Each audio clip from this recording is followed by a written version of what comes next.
ಟಿವಿ9 ನ್ಯೂಸ್ಗೆ ಸ್ವಾಗತ. ನಾನು ಅವಿನಾಶ್ ಶಿವನ್. ಕೃಷಿ ಹೊಂಡಕ್ಕೆ ಸೋಡಿಯಂ ಎಸ್ತು ಸ್ಫೋಟ ಮಾಡಿದಂತ ಕೇಸ್ಗೆ ಸಂಬಂಧಪಟ್ಟ ಹಾಗೆ ಆರೋಪ ಸಾಬೀತಾದರೆ ಕನಿಷ್ಠ 10 ವರ್ಷ ಜೈಲಿನಲ್ಲಿ ಇರಬೇಕಾದಂತ ಪರಿಸ್ಥಿತಿ ನಿರ್ಮಾಣವಾಗುತ್ತೆ.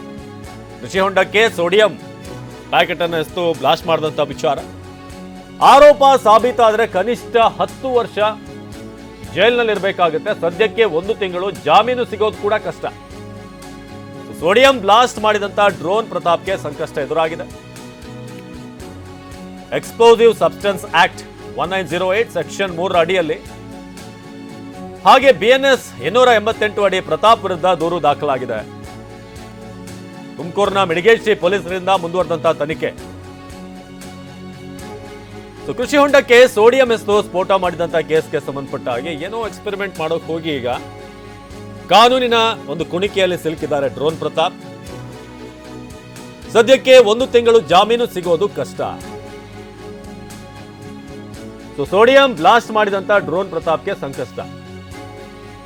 ಈ ಪ್ರತಾಪ್ ಡ್ರೋನ್ ವಿಚಾರವಾಗಿ ಏನು ಎಕ್ಸ್ಪೆರಿಮೆಂಟ್ಗಳು ಮಾಡ್ತಾ ಇದ್ರು, ಹೊಸ ರಿಸರ್ಚ್ಗಳನ್ನ ಮಾಡೋಕೆ ಹೊರಟಿದ್ರು. ಓಕೆ, ಆದ್ರೆ ಯಾವಾಗ ಈ ಬ್ಲಾಸ್ಟ್ಗಳನ್ನೆಲ್ಲ ಮಾಡೋಕೆ ಶುರು ಮಾಡಿದ್ದು, ಕೆಮಿಕಲ್ಗಳನ್ನ ಮಿಕ್ಸ್ ಮಾಡಿ ಈ ಪ್ರಯೋಗಗಳು ಶುರುವಾಯಿತು, ಆಗಿಂದ ಈಗ ಇಂಥ ಒಂದು ಸಮಸ್ಯೆಯಲ್ಲಿ ಸಿಲುಕಬೇಕಾದಂಥ ಪರಿಸ್ಥಿತಿ ನೋಡಿ. ಇದೇ ಕೃಷಿ ಹೊಂಡಕ್ಕೆ ಎಸ್ದಿರೋದು.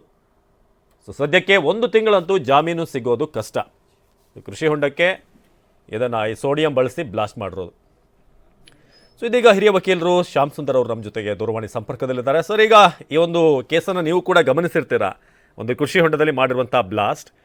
ಕಾನೂನಿನ ಪ್ರಕಾರ ಇದು ಹೇಗೆ ತಪ್ಪಾಗುತ್ತೆ, ಜೊತೆಗೆ ಏನೆಲ್ಲ ಒಂದು ಪರ್ಮಿಷನ್ಗಳು ಬೇಕಾಗುತ್ತೆ ಈ ಕೆಮಿಕಲ್ಗಳನ್ನು ಬಳಸೋದಕ್ಕೆ, ಒಂದು ಬ್ಲಾಸ್ಟ್ ಮಾಡೋದಕ್ಕೆ? ಈಗ ಈ ಕೇಸ್ನಲ್ಲಿ ವಿಚಿತ್ರ ಏನಾಗಿದೆ ಅಂದ್ರೆ, ಒಂದು ಸಂಗತಿ 288 BNS ಹಾಕಿದ್ದಾರೆ. ಅಂದ್ರೆ ಭಾರತೀಯ ನಾಗರಿಕ ಸಂಹಿತ 288 ಹಾಕಿದ್ದಾರೆ. IPC ಭಾರತೀಯ ನಾಗರಿಕ ಸಂಹಿತ ಏನಿದೆ ಅದ್ರಲ್ಲಿ IPC 288 ಏನ್ ಹೇಳುತ್ತೆ ಅಂದ್ರೆ, ಕಾಸಿಂಗ್ ಎನಿ ನೆಗ್ಲಿಜೆಂಟ್ ಆಕ್ಟ್ ಇಂದ ಏನಾದ್ರು ನೆಗ್ಲಿಜೆನ್ಸ್ ಇಂದ ಏನಾದ್ರು ಎಕ್ಸ್ಪ್ಲೋಸಿವ್ ಸಬ್ಸ್ಟಾನ್ಸ್ ಅನ್ನ ಯೂಸ್ ಮಾಡಿದಾಗ, ಅಥವಾ ಯಾವ್ದಾದ್ರು ಈ ರೀತಿಯಾದಂತ ಮಾರಕವಾದಂತ ಸ್ಫೋಟಗೊಳ್ತಕ್ಕಂತ ಒಂದು ವಸ್ತುಗಳನ್ನ ಯೂಸ್ ಮಾಡಿ ಅದರಿಂದ ಏನಾದ್ರು ಹ್ಯೂಮನ್ ಲೈಫ್ಗೆ ಡೇಂಜರ್ ಆಗುವಂಗೆ ನಡ್ಕೊಂಡಾಗ ಅದಕ್ಕೆ ಬರೀ 6 ತಿಂಗಳು ಇಂಪ್ರಿಸನ್ಮೆಂಟ್ ಅಥವಾ 5,000 ರೂಪಾಯಿ ಫೈನು ಅಥವಾ 2 ಪನಿಷ್ ಮಾಡಬಹುದು ಅಂತ ಹೇಳಿದೆ. ಅಂದ್ರೆ that is A bailable offence. ಯಾವುದು 288 BNS. ಅದರ ಜೊತೆಲಿ ಅವ್ರು section 3 of the explosives act ಹಾಕಿದ್ದಾರೆ. Section 3 of the Explosives Act, of course, it deals with explosive substances. Human life ಗೆ ಏನಾದ್ರು ಅನ್ಲಾಫುಲಿ ಅದನ್ನ ಪ್ರೊಕ್ಯೂರ್ ಮಾಡಿಕೊಂಡು ಅಥವಾ ಅದನ್ನ ಬಳಸಿ ಮಾನವನ ಜೀವಕ್ಕೆ ಹಾನಿ ಆಗುವಂತ ನಡ್ಕೊಂಡ್ರೆ ಅದರಲ್ಲಿ 10 years ಇಂಪ್ರಿಸನ್ಮೆಂಟ್ ಆಗ್ಬೋದು, ಇಂಪ್ರಿಸನ್ಮೆಂಟ್ ಲೈಫ್ ಆಗ್ಬೋದು. ಅದು ರಿಗರಸ್ ಇಂಪ್ರಿಸನ್ಮೆಂಟ್ ಅಂತ ಇದೆ. ಸೊ ಈಗ ನೀವು ಯಾಕೆ ನಾನು ವಿಚಿತ್ರ ಅಂತ ಹೇಳ್ದೆ ಅಂದ್ರೆ, ಈಗ ಬರೀ section 3 of the explosive substances act ಅನ್ನ ಹಾಕಿದ್ರೆ ಮ್ಯಾಕ್ಸಿಮಮ್ ಪನಿಷ್ಮೆಂಟ್ ಅದರಲ್ಲಿದೆ. ಇಂಪ್ರಿಸನ್ಮೆಂಟ್ ಲೈಫ್ ತನಕ ಇದೆ, ಜೀವಾವಧಿ ಶಿಕ್ಷೆ ಆಗ್ಬೋದು ಅಥವಾ 10 ವರ್ಷಗಳಷ್ಟು ಕಠಿಣವಾದಂತ ಕಾರಾವಾಸದ ಶಿಕ್ಷೆ ಹಾಕ್ಬೋದು. ಆದ್ರೆ ಅದರ ಜೊತೆಗೆ 288 BNS ಹಾಕಿರೋದ್ರಿಂದ ಅದನ್ನ ನ್ಯೂಟ್ರಲೈಸ್ ಮಾಡ್ಬಿಡುತ್ತೆ. ಯಾಕೆಂದ್ರೆ 288 ಏನ್ ಹೇಳುತ್ತೆ ಅಂದ್ರೆ, ಇಟ್ ಈಸ್ ಬೈ ನೆಗ್ಲಿಜೆಂಟ್, ಅಂದ್ರೆ ತಾತ್ಸಾರವಾದಂತ ರೀತಿನಲ್ಲಿ ನಡ್ಕೊಳ್ತಕ್ಕಂಥದ್ದಷ್ಟೇ. ಅಲ್ಲಿ ಯಾವ್ದಂತ ಅಪರಾಧಿಕವಾದಂತ ಉದ್ದೇಶ ಇರಲ್ಲ.